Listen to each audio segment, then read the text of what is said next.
pero ese concepto de gobernar de manera remota no ocurre en ninguna parte del Claro, mundo. Para gobernar hay que tener capacidad de suscribir y asumir los compromisos. Eso solo puede hacerlo el que queda a cargo del mando supremo. estamos ahora conectados vía Zoom con el ex embajador del Perú en Washington, de Perú en Washington y en la OEA, Harold Forsyth. Harold, muy buenos días. Tienes que activar, creo, mi querido Harold, tu audio, que no te estamos escuchando. Perdón, buenos días, Nicolás, mucho gusto. Ahora sí, ahora sí. Yo tengo una primera interrogante con la experiencia que tú tienes en estos temas, Harold, que es el asunto este de la solicitud para que el presidente, la presidenta pueda salir del país sin haber vicepresidentes y dejar el encargo del despacho a una tercera persona, que me imagino será Alberto Tarola, ¿no? Y que digamos, el ejercicio de la presidencia se haga vía Zoom, vía virtual. Primero, esto no tiene precedentes, ¿no? Pero segundo, ¿cuál es la salida de una situación como esta? Obviamente, Nicolás, no tiene precedentes en la historia constitucional del Perú desde que tuvimos la primera constitución. El caso es que el proyecto que se ha presentado y aparentemente estaba por dictaminarse en la Comisión de Constitución es absolutamente inconstitucional y peligrosamente inconstitucional porque tiene que ver con el ejercicio de la presidencia de la República. Es cierto que no hay primer vicepresidente y no hay segundo vicepresidente, primera vez en la historia que esto ocurre. Pero la realidad es esa y es el dictado de la realidad. Digamos que es mala suerte. Exitosa. En el futuro eso se va a reparar. Pero el presidente de la República, o en este caso la presidenta de la República, viaja al exterior en una comisión autorizada por el Congreso de la República y quien queda a cargo no es alguien para resolver asuntos administrativos, como se ha dicho. Es la persona que se queda a cargo de lo que se llama el mando supremo de la nación, con los mismos atributos del presidente de la República, para promulgar leyes, para firmar decretos supremos, para firmar resoluciones supremas, porque el país no se puede parar.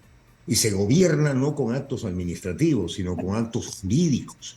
Y el presidente o la presidenta no puede hacerlo porque está en el exterior. Por supuesto que sigue siendo presidente, pero ese concepto de gobernar de manera remota no ocurre en ninguna parte del mundo. Claro, para gobernar hay que tener capacidad de suscribir y asumir los compromisos. Eso solo puede hacerlo el que queda a cargo del mando supremo, que no puede ser otro que el primer vicepresidente y el segundo vicepresidente de la República, de acuerdo con el mandato explícito de la Constitución, que no admite interpretaciones. Y a mí me da pena decir esto con esta claridad, no puedo mentir, porque tengo amistad con Alberto Tarola, hemos hecho cosas juntos muchísimos años y le deseo todo lo mejor. Pero en este caso se trata de un error, yo diría que garrafal. Ahora, pasemos a otro tema, el de la situación en Ecuador.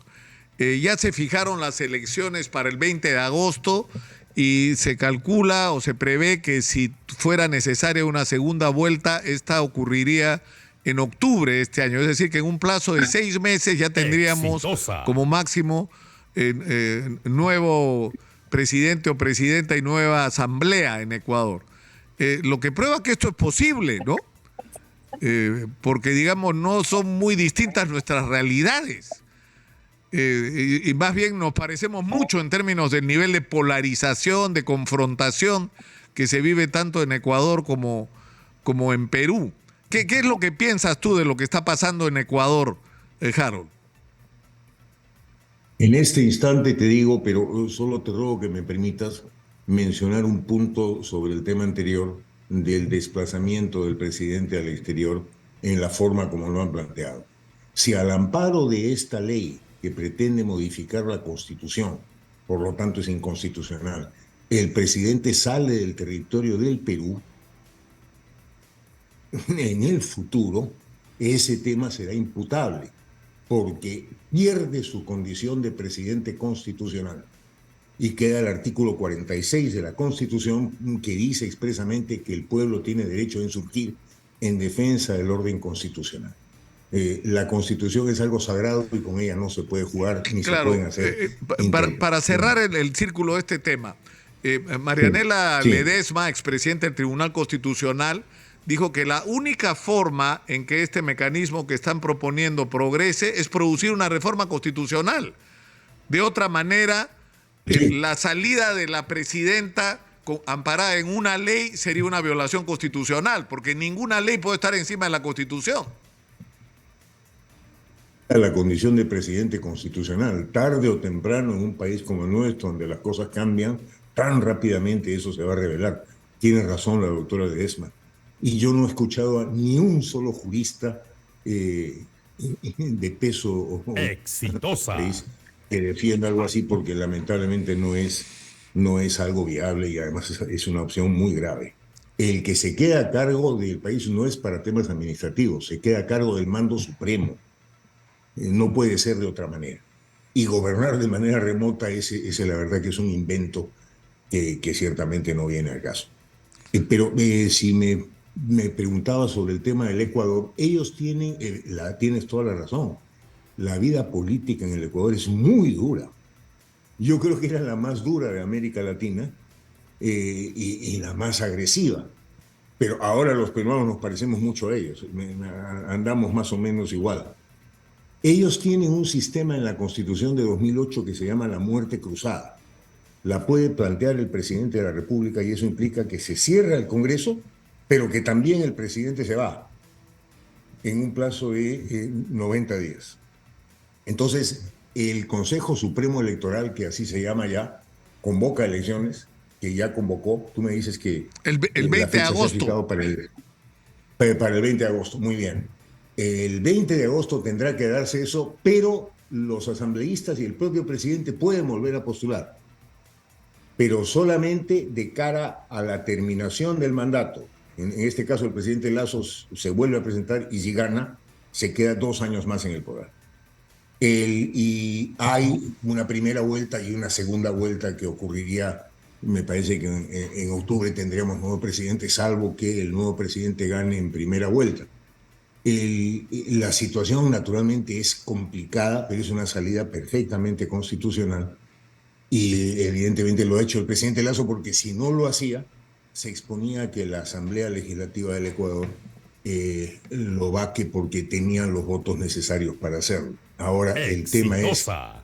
se abre una situación, una interrogante bien complicada porque también pues la aceptación popular del presidente Lazo no es muy alta, ¿no? Entonces, primero hay que ver si decide presentarse. Es posible que no lo haga.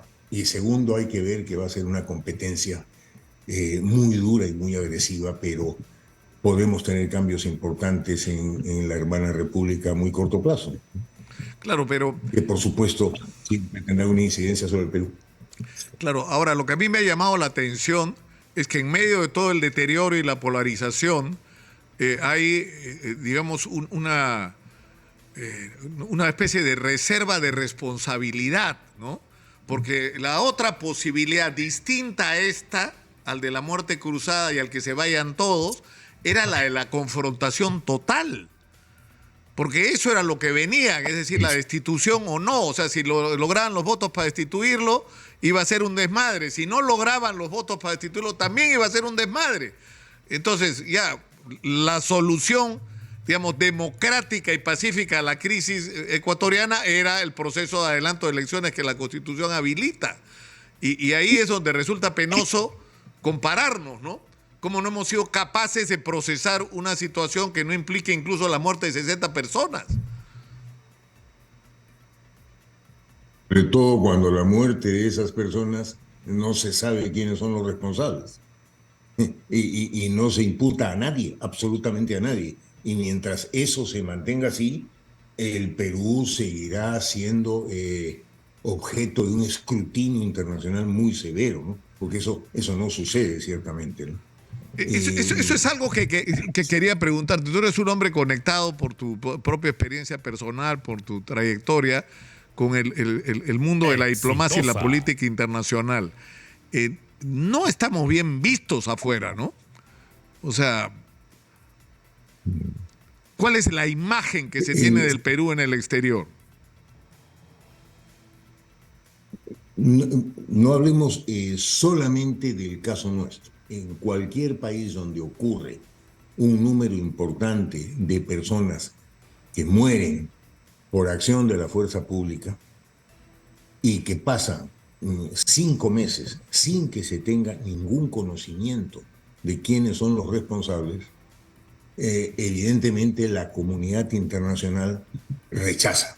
Pero no solo me refiero a países, sino me refiero a todos los organismos de derechos humanos en el Perú que son en el mundo, que son pues ciertamente muy fuertes. Las Naciones Unidas, la OEA y los organismos privados como Amnistía Internacional, como Human Rights Watch.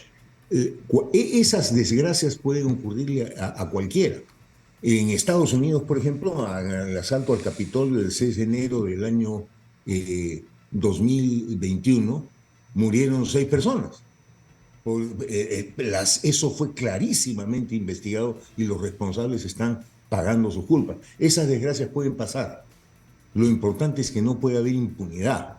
Entonces, en el caso de nuestro país, lo que se ha dicho es que es la fiscalía. Bueno, pero tampoco podemos esperar pues las calendas griegas o el sueño de los justos. Cuando ocurrió esa terrible desgracia de Uchuracay, tú y yo éramos niños, pues seguramente hace tantos años, en el segundo gobierno del presidente Belaúnde, el propio presidente Belaúnde tomó cartas en el asunto y nombró una comisión, recordarás, que en esa época presidió Mario Vargas Llosa. O sea, no es solamente un tema de la fiscalía, el Ejecutivo tiene que tomar cartas en el asunto y eso tiene que ser notorio desde el primer día. Y bueno, todavía estamos a tiempo, ¿no? Ojalá ocurra.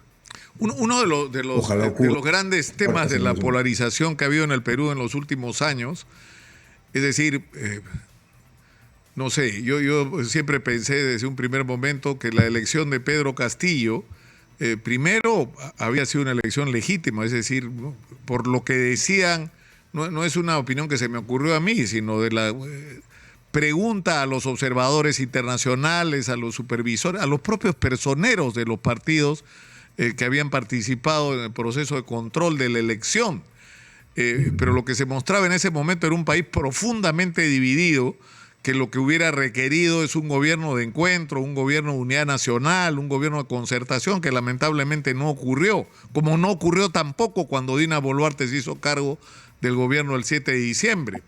Pero el problema es que durante todos estos meses se ha creado un clima de polarización bajo el argumento de que se había producido un fraude electoral. Y hay gente, Harold, que está realmente convencida de que le robaron la elección, de que Keiko fue la que ganó. Ahora, el problema es que eso empieza a entrar en contradicción con las afirmaciones hoy de Keiko de que Dina Boluarte es la presidenta legal y constitucional. Pero, ratito, si es la presidenta legal y constitucional, entonces fue legalmente electa, entonces no hubo fraude. Entonces, ¿cómo una persona que fue electa con fraude es legal y constitucionalmente ¿no? aceptable? Entonces, en Estados Unidos, por ejemplo, ha ocurrido que toda la información falsa que se dio sobre el tema del supuesto fraude está produciendo procesos, ¿no? Hay abogados que han perdido su derecho a seguir siéndolo, ¿no es cierto? Han perdido sus licencias y hay procesos judiciales por la información falsa que se pudo haber dado. Bueno, acá no ha pasado nada sobre el tema, ¿no? En el Perú, pues, es muy común que no pase nada. En el caso de Trump, él hizo llamadas telefónicas al fiscal de Georgia pidiéndole directamente que cambie la votación. Y le dijo, son solamente 10.000 votos de diferencia, no es nada.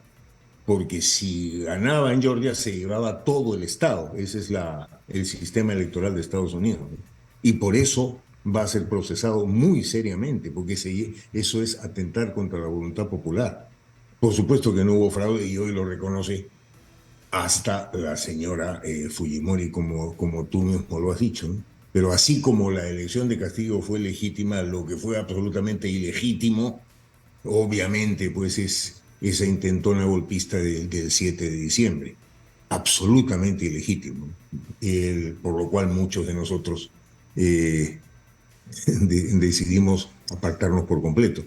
Ahora lo que no se puede negar es que la señora Boluarte tiene una presidencia legítima y constitucional.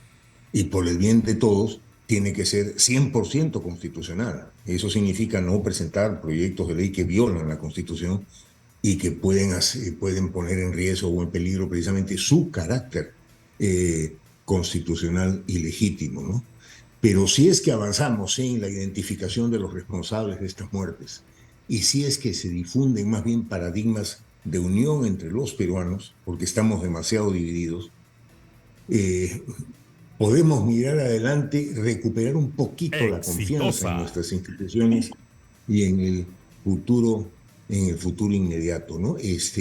Estos temas que hablamos no son de izquierda, ni de derecha, ni de caviares, porque en realidad el país se cansa de que se nos divida así a los peruanos. Finalmente somos parte de un mismo pueblo y asumo que tenemos un destino común, ¿no?